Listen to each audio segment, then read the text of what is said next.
वेदांत भी एक मार्ग है, लेकिन ये सत्य को है जैसा कहता है, इसका बहुत नज़दीक है। यूँ समझो कि जैसे कोई कान घुमा के पकड़े और कोई कान को सीधा पकड़े, तो वेदांत कान को सीधा पकड़ता है जो। अब इसका नाम वेदांत है या कुछ और रख लो, मतलब ये बात को है जो कह रहा है, जैसा है वैसा कह दिया, उसको लोगों ने वेदांत कह दिया। मैं ऐसा देखता हूँ, मेरा वेदांत शब्द ज़्यादा परिचय नहीं है, पर बात को है जैसा कह दो, सत्य को नंगा कह दो, बिल्कुल नंगा सत्य कह दो, बिना कुछ इसमें नमक मिर्च मसाला मिलाए, उसको लोग वेदांत कहते हैं। जबकि सत्य पूरा कहने में नहीं आएगा, लेकिन जितना भी कहने में आता है उसको बिना कुछ लाग लपेट के कह दो, और सत्य को कुछ छुपा के, कुछ ढक करके, कुछ बनावट के साथ पेश करना, फिर ये अन्य मार्ग हो जाते हैं। वेदांत उसको बिल्कुल है जैसा कहता है। सत्य को है जैसा कह देने को लोगों ने वेदांत कहा है, ऐसा मैं मानता हूँ। सत्य की भी अवस्थाएं तो हो सकती हैं महाराज जी। जैसे एक व्यक्ति है जो शरीर के लेवल पे जी रहा है, शरीर तो है, आइडेंटिफाइड है, सत्य उसके लिए शरीर ही है, तो हमें उसको शरीर की ही भाषा बतानी पड़ेगी। और जो व्यक्ति थोड़ा सा शरीर से ऊपर से तल पे, ऊपर नीचे तो कुछ नहीं, पर ये अलग तल की बात समझ सकता है, जैसे मन की बात समझ सकता है, मन के विज्ञान को थोड़ा समझ सकता है, उसको हम थोड़ा, उसके लिए सत्य मन ज़्यादा है। देखो जी, बात यह है कि सत्य की कभी अवस्थाएं नहीं होती। हाँ, अवस्थाएं तो अंतःकरण की होती हैं, मन बुद्धि की होती हैं, सत्य की अवस्था नहीं होती। सत्य तो कहते हैं अवस्थातीत है, वो तो सब अवस्थाओं में एक जैसा ही रहता है। अवस्थाएं आपकी मन बुद्धि की होती हैं, मन की बनती सुषुप्ति है, स्वप्न है, जागृत है, तुरीय है, दुविता है, लेकिन सत्य की अवस्थाएं नहीं है, वो आपके मन की अवस्थाएं हैं। तो जो समझ करके, समझ को मुख्य लेके चलता है, मेरी दृष्टि में वो आसान है, और किसी की दृष्टि में वो मुश्किल भी हो सकता है। मुझे वो आसान लगता है, इसमें कुछ है नहीं, इसमें कुछ है ही नहीं, तो मुझे आसान लगता है, तो मैं तो ये कहूँगा भी क्यों मुश्किल रास्ता पकड़ो, आसान से निकल जाओ। पर कोई कहे ये हमें कठिन लगता है, तो फिर आप दूसरे रास्ते जाओ। अगर आपको कठिन लगता है, समझ में नहीं आ रहा, तो ये आपके लिए कठिन हो जाएगा, फिर आपके लिए दूसरे रास्ते आसान हो जाएंगे। जी जी, अपने आप ही, कठिन और क्योंकि जब आपको ये कठिन लग रहा है, तो फिर दूसरे आपके लिए आसान है। आसान और कठिन की तो परिभाषा आपकी अवस्था पे निर्भर करती है, आपकी सोच समझ पे डिपेंड है, कहाँ खड़े हो। हाँ, लेकिन मुझे लगता है ये आसान है जी, आसान से भी आसान है। आसान कहना भी वास्तव में इसको बेइज्जत करना है। आसान में भी कुछ करना तो पड़ेगा, या कुछ करने की जरूरत नहीं है। आसान से आसान भी समय और प्रयास मांगेगा, चाहे वो कितना ही कम समय क्यों ना हो और कितना ही कम प्रयास क्यों ना हो, लेकिन आसान से आसान भी समय और प्रयास मांगता है। और समझ मेरी ये कहती है कि समय की जरूरत ही नहीं है, प्रयत्न की जरूरत ही नहीं है। इसको आसान कहना भी जचता नहीं मेरे को। तो वेदांत तो कहता है कि समय है ही नहीं, समय भी भासता है। तो सही बात तो है कि मैंने तो वेदांत कभी पढ़ा नहीं जी जी, ठीक है ना, लेकिन ये बात पक्की है कि समय का भास है, समय नहीं है। समय का जो भास है वो आपके मन की वजह से है जी। अगर मन आपका जागृत है और मन आपका है अभी, तो आपको समय भासेगा, भूत और भविष्य समय सर। समय में आपका मन जो है वो इंतज़ार करता है किसी चीज़ का, कुछ होने का, कहीं जाने का, कहीं पहुंचने का। तो वो जो इंतज़ार है वही समय है। भविष्य में आप कुछ से कुछ और परिवर्तन जो आप देखते हो, ये देखना चाहते हो, उस परिवर्तन देखने की जो इच्छा है वो मन है, और उसमें जो समय लगेगा, जो आपको इंतज़ार करते हो, वो समय है। उस परिवर्तन का जो आप इंतज़ार करते हो वो समय है। जी। तो ये आपके मन का आभास है। पर ये मन अगर इंतजार ना करना छोड़ दे, इस मन में कोई भी परिवर्तन का इच्छा ना हो, किसी भी परिवर्तन की, है जो उसको मंजूर है, कोई परिवर्तन की इच्छा वो छोड़ दे, तो इंतजार छूट जाएगा। इंतजार छूट जाएगा तो समय का बोध नहीं रहेगा। समय का भास इंतजार की वजह से है, जो मेरा ख्याल ये है, और इंतजार इच्छा की वजह से है। तो इच्छा नहीं होगी तो इंतजार नहीं होगा, और इंतजार नहीं होगा तो समय का बोध भी नहीं होगा। तो इच्छा छोड़ दी तो मन गिर जाएगा, इंतजार गिर जाएगा, परिवर्तन की इच्छा गिर जाएगी, है जो आप राजी हो, तो मन तो समय विदा ले लेगा। पर जो है उसमें राजी होना भी तो प्रयास हो सकता है। वो प्रयास नहीं है, वो समझ है। समझ में प्रयास में फर्क है। प्रयास में आप कुछ करते हो, प्रयास में आप कुछ करते हो कुछ का कुछ और होने के लिए, कुछ पाने के लिए। और समझ तो एक समझ है, और उस समझ को, वो समझ फिर आपके जीवन को आपकी समझ के अनुसार सतही बना देगी, तभी वो समझ है। अगर यहाँ सांप है और पता है काटेगा, आपको समझ आ गई कि सांप है, रस्सी नहीं है, आप छुओगे नहीं, आप दूर रहोगे, जीवन बच जाएगा। और क्या समझ तो आ गई, फिर भी सांप को छुएगा, वो समझ नहीं आई इसको। समझ नहीं। तो समझ के अनुसार जीवन अपने आप बनेगा, बदलेगा, कुछ करना नहीं पड़ेगा, वो स्वतः स्वाभाविक होगा। समझ आपके जीवन को स्वाभाविक बदलती है, बिना किसी एफर्ट के, बिना किसी प्रयास के।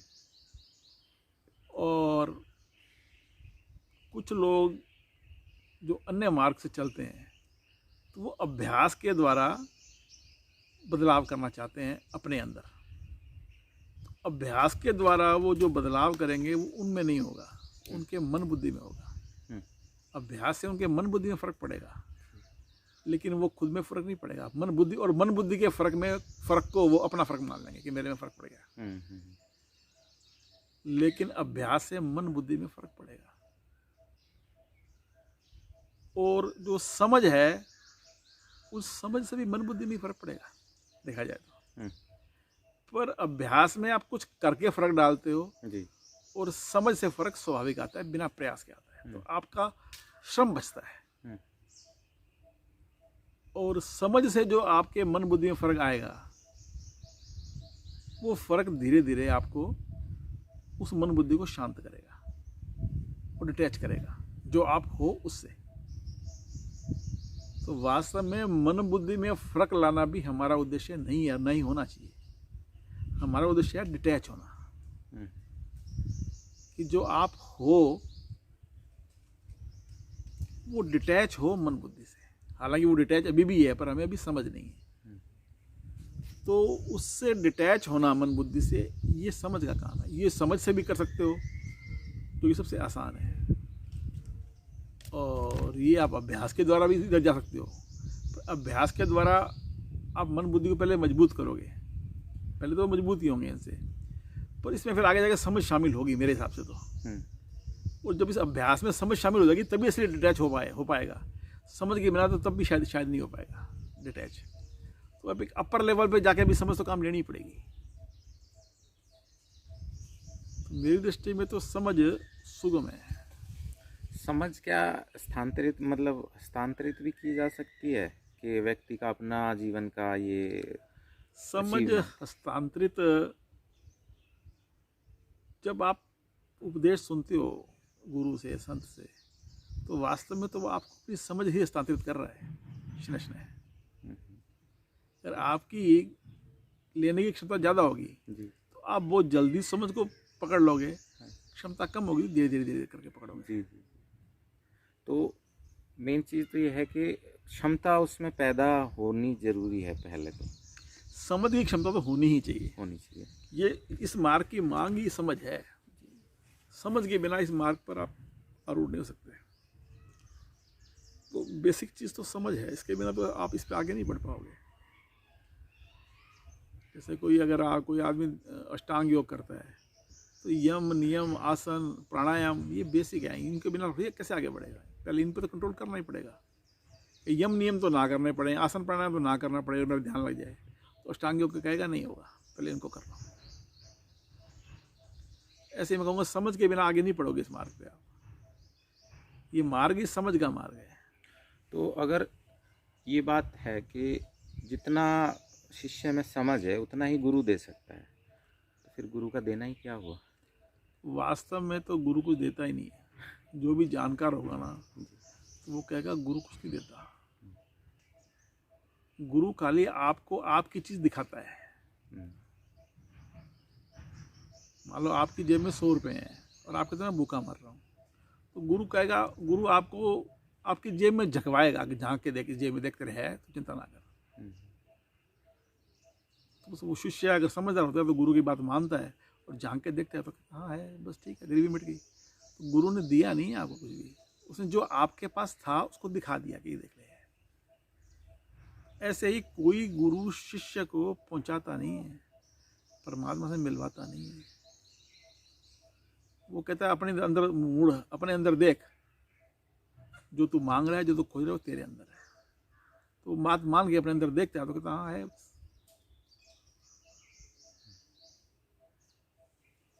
तो यहाँ जो है कोई देता नहीं किसी को कुछ। इसीलिए शायद कहते हैं कि भी गुरु शिष्यों को करवा नहीं पाता, धीरे धीरे चलना पड़ता है। अगर ये चीज देने की होती, हस्तांतर करने की होती तो सब गुरु दे देते। पर असल बात ये कि जो देना है वो मौजूद है, वो देख नहीं रहा है। जो देना है उसे, जिसकी वो मांग कर रहा है, वो उसके पास मौजूद है और उसको देख नहीं रहा है। अब देने का कोई उपाय नहीं है, देने का सिर्फ एक ही उपाय है कि वो देख ले जो उसके पास है। पर देखने की क्षमता उसमें पहले होनी चाहिए। तो जो वो उसको देना चाहता है, जो उसके पास पहले से मौजूद है, तो दिया नहीं जा सकता। तो यही करना पड़ता है कि जो तेरे पास है तू देख ले भाई, गुरु यही कहता है। तो वो जितनी जल्दी तैयार हो जाए इस बात के लिए कि है मेरे पास, मुझे देखना है, तो वो देख लेगा। पर वो गुरु जी करेंगे, गुरु जी क्यों नहीं कर देते? तो गुरु जी नहीं कर पाएंगे जी। मतलब देखने की क्षमता तो एटलीस्ट, तो देखने की क्षमता भी है। अच्छा। जो वस्तु है तो उसको देखने की क्षमता, जो चीज आपकी जेब में है देखने की क्षमता भी है आपके पास। अगर क्षमता नहीं होती तो गुरु मूर्ख नहीं है जो कहेगा देख। अगर तो क्षमता नहीं है तो जानवर के पास क्षमता नहीं है देखने की, तो गुरु, कोई भी गुरु संत जानवर से नहीं कहता देख तू, क्योंकि वह क्षमता नहीं है। तो मनुष्य बना दिया, इतनी क्षमता दे दिया आपको। तो मनुष्य होना ही इस बात का प्रमाण है कि आपके पास जो आपके पास मौजूद है वो देखने की क्षमता है आपके पास, वरना कहना बनता ही नहीं था। भाई मनुष्य में जानवर में फर्क क्या है कि जानवर है तो उसे मनुष्य क्यों कहा? कि मन से मनुष्य हुआ है, तो उसके पास मन आ गया, माइंड आ गया, इसी से इसको मनुष्य कहा जाता है। और ये मन और ये माइंड जो है आपका, ये माइंड ही देखने की क्षमता है वास्तव में, और कुछ देखने की क्षमता नहीं है। इस माइंड की वजह से आप मनुष्य हो और देखने की क्षमता है आपके अंदर, इसलिए आपसे कहा जा सकता है, इसलिए आपसे कहा जाता है, वरना किसी जानवर से नहीं कहा जाता। तो अब ये मत कहो, सोचो कि भी क्षमता नहीं होगी हम में, क्षमता मौजूद है पूरी की पूरी। तो अगर क्षमता भी मौजूद है और पैसे भी मौजूद हैं जेब में, हाँ, तो देख ही लेगा वो। उसमें गुरु शायद क्रेडिट तो नहीं लेने आ गया पहले जल्दी से? नहीं, गुरु क्रेडिट लेने इसलिए नहीं आया, कह सकते कि गुरु आपके पास नहीं आया, आप गुरु के पास गए हो।